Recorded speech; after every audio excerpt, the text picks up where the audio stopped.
Monsieur Brox, dont la tension artérielle était périlleusement élevée et qui présentait des symptômes neurologiques préoccupants, a été fermement prié par une femme de ménage de se rendre immédiatement à l'hôpital. Richard Brox, propriétaire de 53 ans d'un empire pharmaceutique évalué à 2 milliards de dollars, fixa Keisha Washington, une femme noire de 42 ans vêtue de son uniforme et tenant du matériel de nettoyage, comme si elle avait parlé une langue incompréhensible, assez audacieuse pour lui offrir des conseils médicaux. Richard, ricanant sarcastiquement et abaissant son téléphone portable, l'interrogea. « Vous me donnez des conseils médicaux maintenant?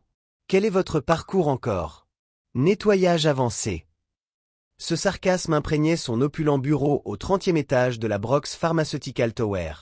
Keisha venait d'observer Richard trébucher, ses mains tremblantes, et son esprit semblant confus pendant une vidéoconférence, des symptômes qu'elle reconnut instantanément, mais que tous les cadres présents avaient entièrement négligés. Elle commença à dire « Monsieur, je ne suis pas juste », mais fut coupée par Richard, qui, le visage rougi d'irritation, grogna « Vous n'êtes rien d'autre qu'une femme de ménage. » Il lui ordonna « Retournez à vos produits chimiques et laissez-moi gérer mon entreprise en paix », ajoutant « Et la prochaine fois, nettoyez en silence. » À l'insu de Richard, Keisha Washington avait été infirmière autorisée pendant 15 ans avant de tout perdre dans un scandale fabriqué. Il s'agissait d'un cas de discrimination raciale si brutale qu'il l'obligea à accepter des emplois de nettoyage pour survivre. Néanmoins, son intellect médical ne cessa jamais de fonctionner. Elle avait remarqué les indicateurs depuis des semaines. La coordination ralentie de Richard, son élocution occasionnellement pâteuse et ses épisodes de désorientation, qu'il attribuait au stress lié à son entreprise. Tous les symptômes indiquaient une grave condition neurologique qui, si elle n'était pas traitée, pouvait être fatale, répondit Keisha avec une calme déconcertante. « Je comprends parfaitement, Monsieur Brox. Je continuerai à faire mon travail. » Mais tandis que Richard reprenait ses appels de grande valeur, Keisha entreprit une action qu'il n'anticiperait jamais. Elle commença discrètement à tout documenter, chaque symptôme, chaque épisode, chaque moment où son arrogance l'emportait sur son instinct de survie. Richard Brox croyait qu'il maintenait un contrôle total sur son entreprise et les individus sous ses ordres. Ce qu'il n'avait pas compris, c'est que la femme nettoyant son bureau cachait un secret qui pourrait lui sauver la vie s'il cessait d'être trop arrogant pour écouter. Tandis que Keisha rangeait tranquillement son matériel de nettoyage, ses yeux entraînés poursuivaient leur observation. Elle savait précisément ce qui se passait avec Richard Brox, et plus important encore, elle savait exactement comment y remédier. Si vous vous êtes déjà senti sous-estimé en raison de votre origine ethnique ou de votre statut social, alors vous comprenez qu'occasionnellement, la vindication la plus profonde est simplement d'avoir raison quand tout le monde se trompe. Le texte encourage à s'abonner à la chaîne pour découvrir comment une femme de ménage apparemment insignifiante deviendrait la seule personne capable de sauver la vie de l'homme qu'il avait méprisé. 3 jours plus tard, l'état de Richard Brox s'était détérioré, et son arrogance avait triplé. Lors d'une réunion du conseil exécutif, Keisha l'observa confondre les noms de ses propres directeurs et réitérer la même question 3 fois en l'espace de 10 minutes. Lorsqu'elle s'approcha discrètement de la table de conférence, elle entendit des fragments d'une conversation qui l'alarma. James Morrison, le directeur financier, murmura avec une réelle inquiétude. « Richard, ça va? Tu sembles confus aujourd'hui. » Richard explosa, frappant son poing sur la table, déclarant « Confus? Je vais parfaitement bien. Peut-être que vous ne suivez pas ma pensée.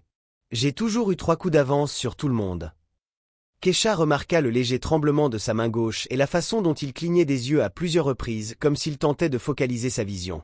C'étaient des symptômes neurologiques progressifs qu'elle avait vus de nombreuses fois auparavant lorsqu'elle travaillait au service de neurologie de l'hôpital métropolitain, avant sa destruction professionnelle.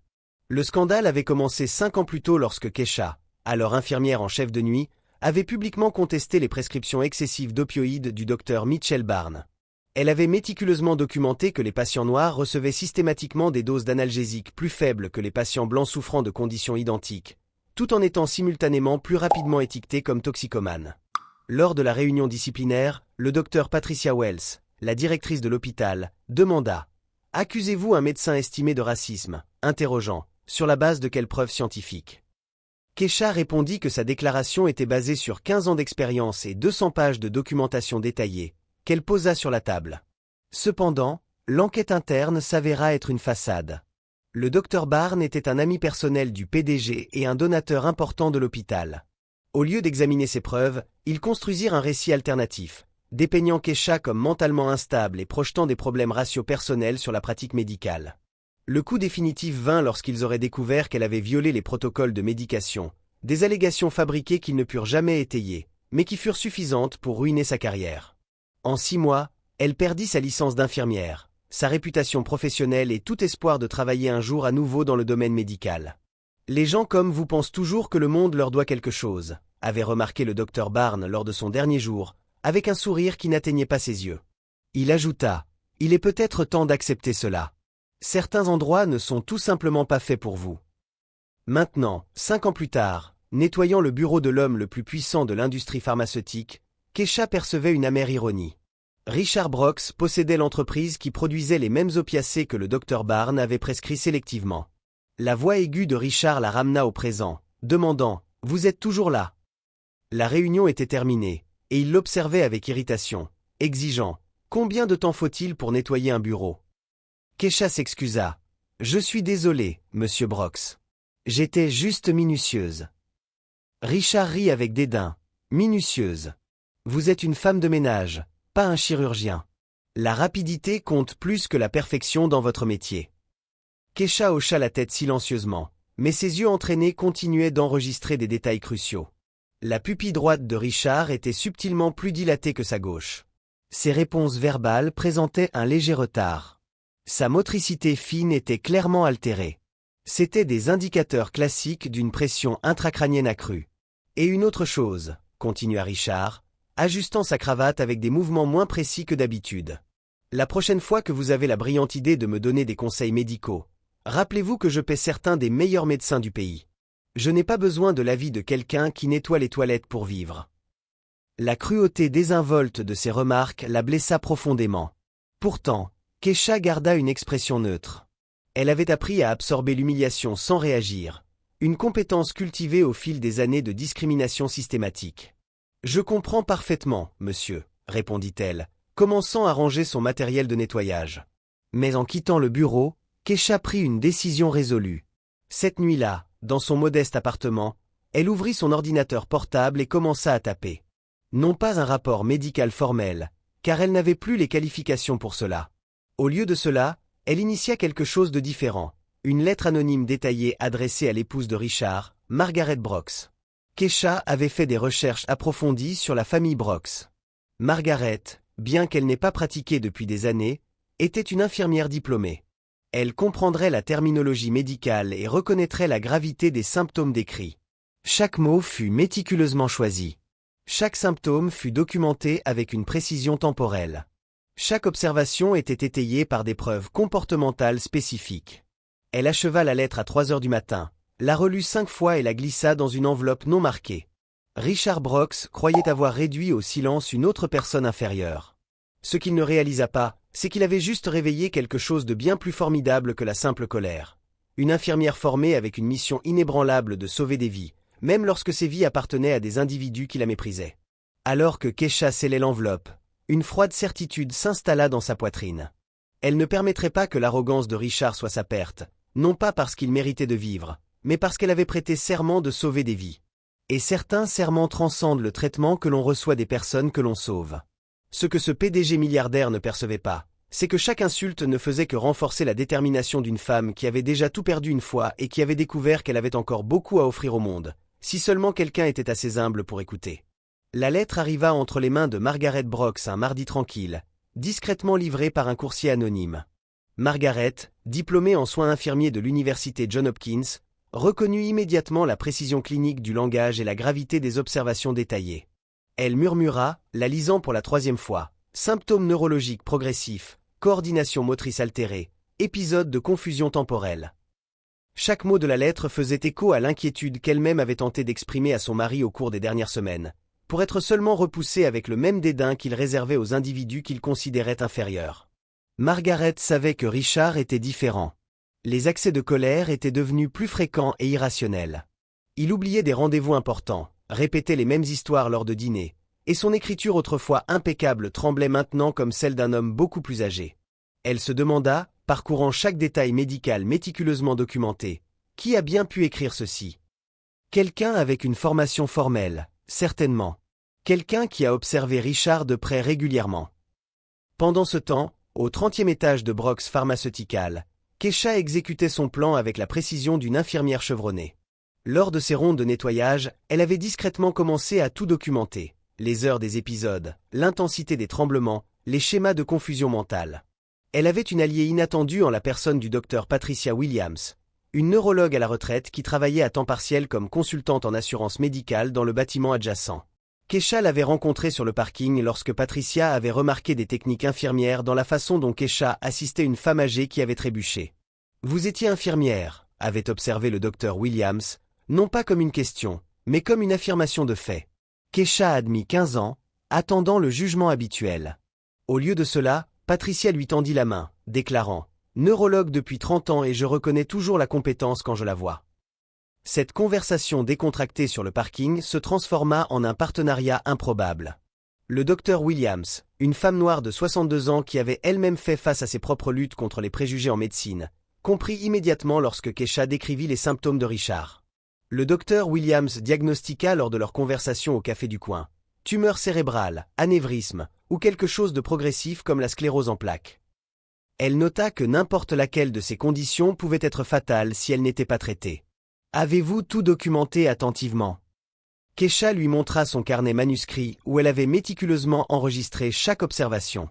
Patricia hocha la tête avec approbation professionnelle, déclarant « Cet homme aurait dû subir des tests neurologiques depuis des semaines.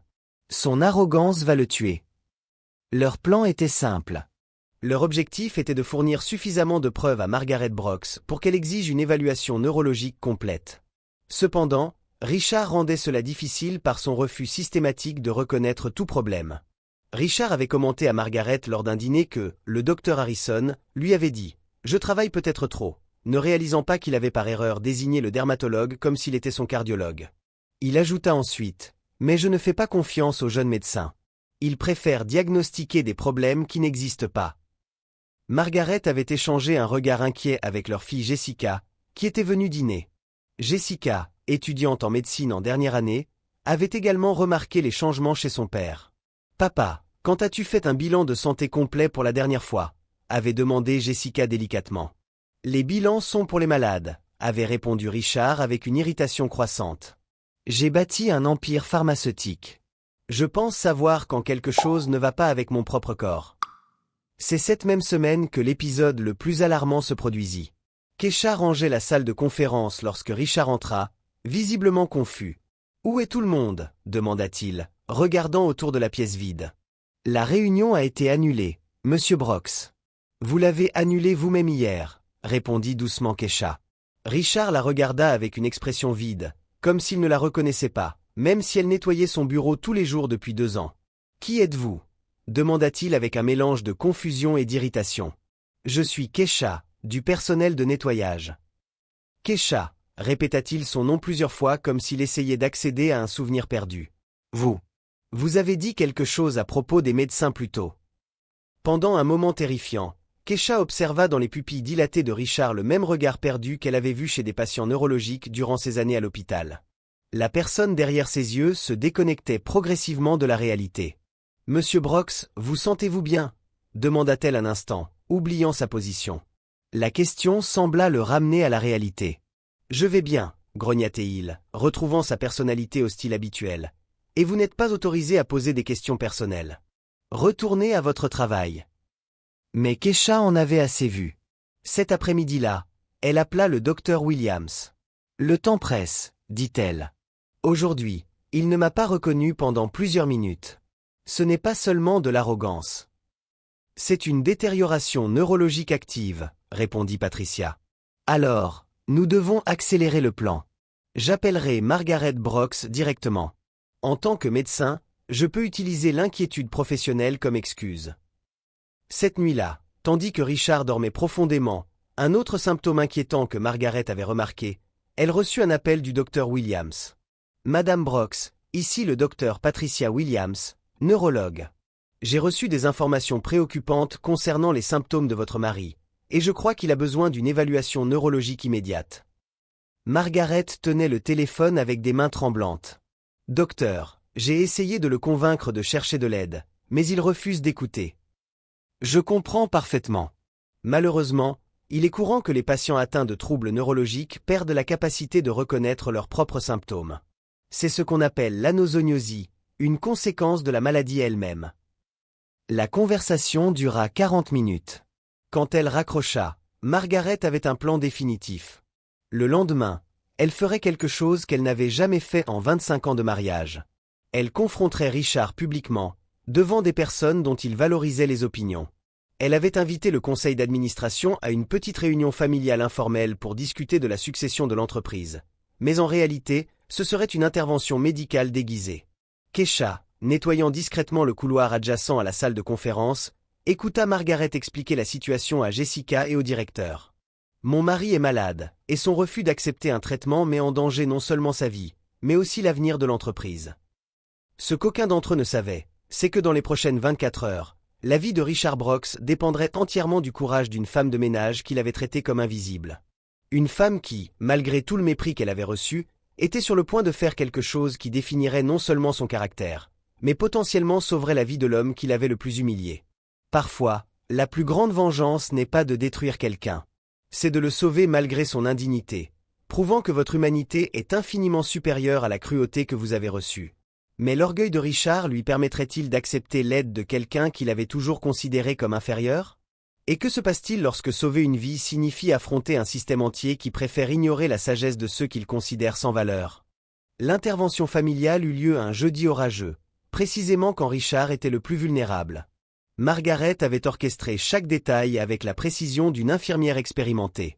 Elle invita les 5 principaux dirigeants de Brooks Pharmaceutical à une réunion de succession stratégique au manoir familial. Richard descendit les escaliers, titubant légèrement, tentant de dissimuler sa coordination compromise par des mouvements délibérément lents.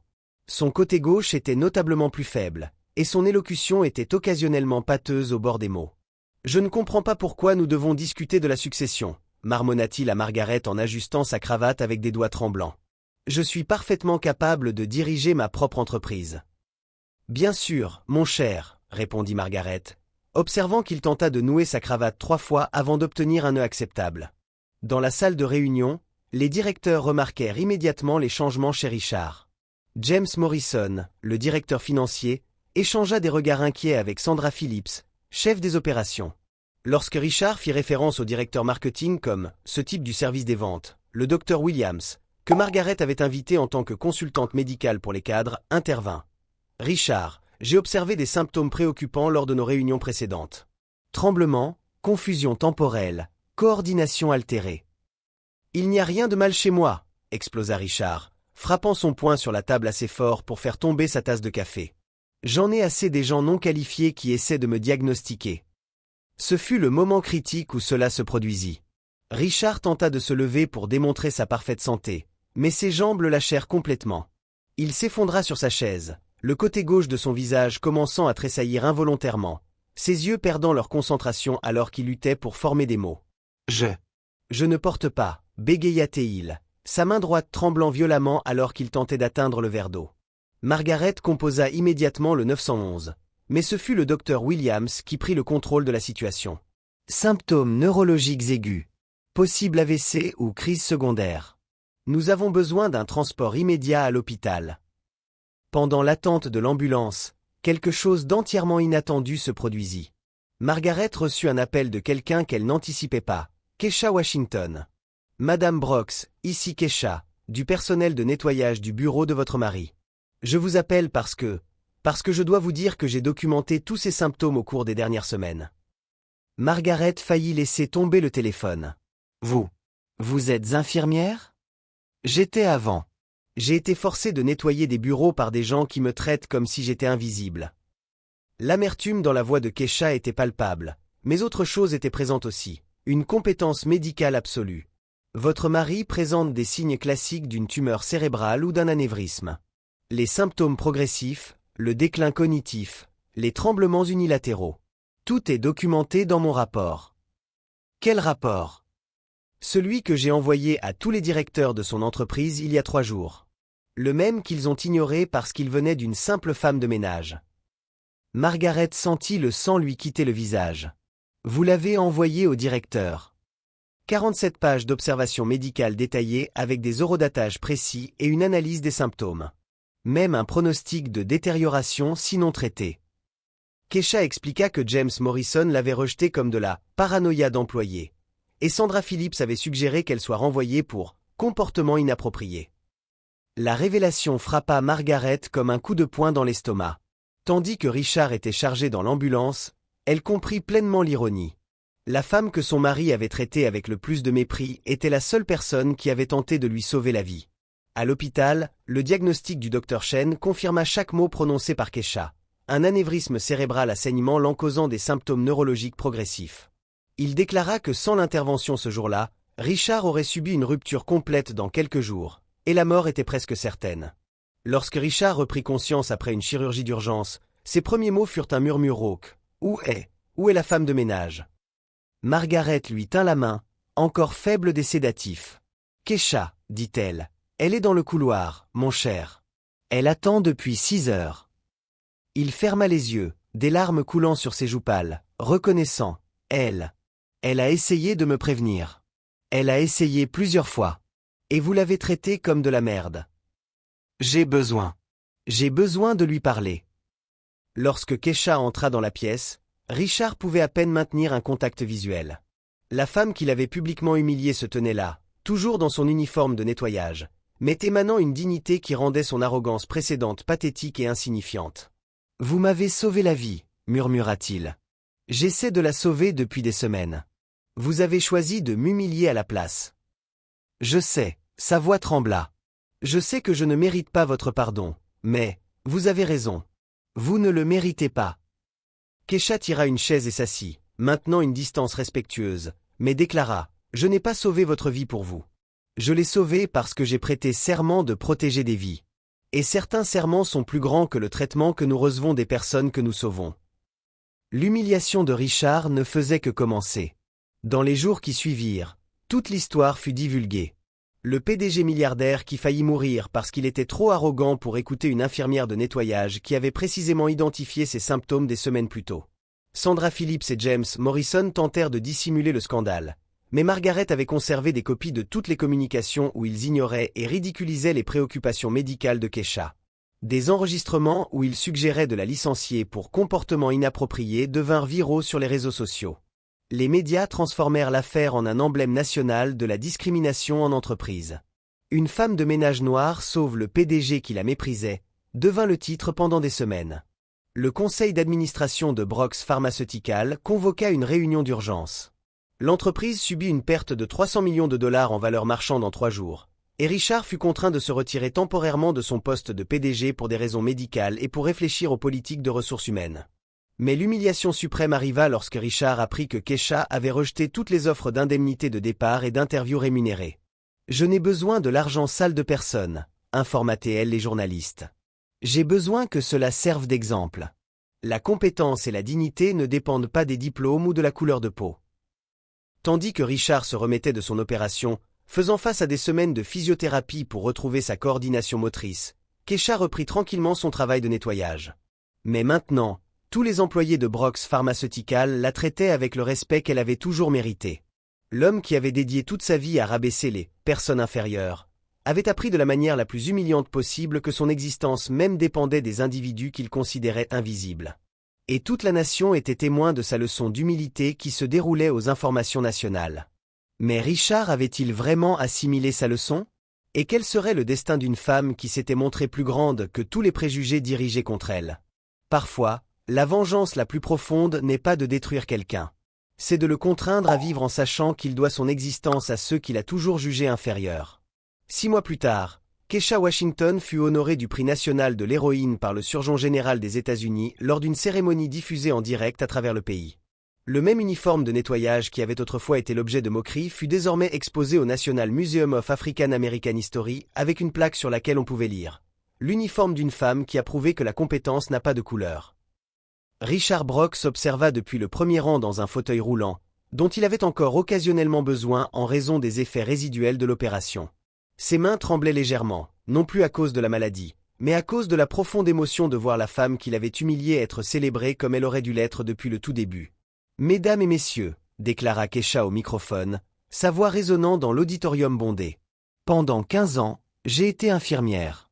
Pendant 5 ans, j'ai été traitée comme si j'étais invisible. Mais aujourd'hui, Je comprends que je n'ai jamais cessé d'être ce que j'ai toujours été, quelqu'un qui sauve des vies, que cela soit reconnu ou non. Brooks Pharmaceutical avait été contrainte de mettre en œuvre des changements drastiques suite au scandale. Sandra Phillips et James Morrison furent licenciés pour conduite discriminatoire, et l'entreprise créa un programme de diversité qui devint rapidement un modèle national. Ironiquement, le cours de l'entreprise se rétablit complètement après qu'elle eut démontré un véritable engagement envers l'inclusion. Le docteur Patricia Williams, maintenant directrice médicale du nouvellement créé Keisha Washington Institute for Preventive Medicine, souriait depuis le public. L'Institut, entièrement financé par un don anonyme de 10 millions de dollars de Richard Brooks, offrait une formation médicale gratuite aux personnes issues de communautés mal desservies. Quand cet homme m'a dit de rester à ma place, a poursuivi Keisha, il ne savait pas que ma place a toujours été de sauver des vies. Il ne pouvait tout simplement pas voir au-delà de ses propres préjugés. Richard avait tenté de la contacter plusieurs fois pendant sa convalescence. Mais Keisha a maintenu ses distances par respect, non par colère, mais parce qu'elle comprenait que certaines leçons doivent être vécues dans la solitude pour être réellement apprises. L'humiliation publique que Richard a subie a été dévastatrice, mais finalement transformatrice. Il a perdu des amis, son influence sociale, et a été forcé de confronter des décennies d'arrogance désinvolte. Mais il a aussi acquis quelque chose qu'il n'avait jamais possédé, une humilité authentique et un profond respect pour les personnes qu'il avait toujours considérées comme inférieures. La vengeance, a conclu Keisha dans son discours, ne consiste pas à faire payer quelqu'un pour ce qu'il nous a fait. La vraie vengeance, c'est de devenir si grand que leur petitesse ne peut plus nous atteindre. L'ovation a duré 8 minutes. Richard a été parmi les premiers à se lever, applaudissant, des larmes coulant sur son visage. Plus tard, dans le couloir, il a enfin eu l'occasion de parler brièvement avec Keisha. « J'étais un idiot », a-t-il simplement déclaré. « Vous l'étiez », a-t-elle acquiescé sans hésitation. Mais les idiots peuvent apprendre s'ils sont assez humbles. « Merci de m'avoir sauvé, même si je ne le méritais pas. »« Je ne vous ai pas sauvé parce que vous le méritiez », a répondu Keisha, ajustant l'épingle métallique sur sa poitrine. « Je vous ai sauvé parce que certaines choses sont plus grandes que le traitement que nous recevons, et parce que la meilleure façon de vaincre les préjugés est de prouver que notre humanité est plus grande que la cruauté des autres. » Richard a hoché la tête, sachant qu'il passerait le reste de sa vie à s'efforcer de mériter le pardon qu'il avait déjà reçu. Aujourd'hui, Keisha dirige 3 hôpitaux communautaires et forme des médecins à l'observation clinique avancée. Richard s'est retiré des affaires pour se consacrer entièrement à la philanthropie, en particulier au programme d'éducation médicale pour les minorités. 2 vies ont été sauvées ce jour-là, l'une d'un anévrisme cérébral, l'autre d'une ignorance terminale. La plus grande vengeance contre ceux qui nous dévalorisent n'est pas de les détruire. C'est de devenir si extraordinaires qu'ils passent le reste de leur vie à essayer de comprendre comment ils ont pu être si aveugles.